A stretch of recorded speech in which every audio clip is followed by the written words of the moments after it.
Salgarwasti police Thane फिर्यादीचे नाव इंद्रजीत बंडा भोसले, वय वर्ष 52, राहता कवठे, तालुका उत्तर सोलापूर, जिल्हा सोलापूर।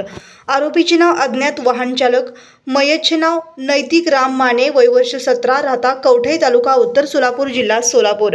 यात हकीकत अशी की वरील वेळी व ठिकाणी यातील केगाव व हत्तूर बायपास रोडवर कवठे ब्रिजवर कंटेनर क्रमांक DD01N9574चा अज्ञात चालकाने त्याच्या ताब्यातील सदर वाहन हत्तूरच्या दिशेने भरधाव वेगाने येऊन बेदरकारपणे गावातील मुलगा नैतिक राम माने हा चालत जात असताना डिवायडरवरून रस्ता क्रॉस करीत असताना त्याला धडक देऊन त्याच्या डोक्यावरून व मानेवरून ट्रकचे चाक जाऊन त्यास गंभीर जखमी करून त्याच्या मृत्यूस कारणीभूत ठरला व अपघाताची माहिती न देताच तसेच निघून गेला आहे, म्हणून तपास पोलीस हेड कॉन्स्टेबल 171 वाल्मिकी हे करीत आहेत।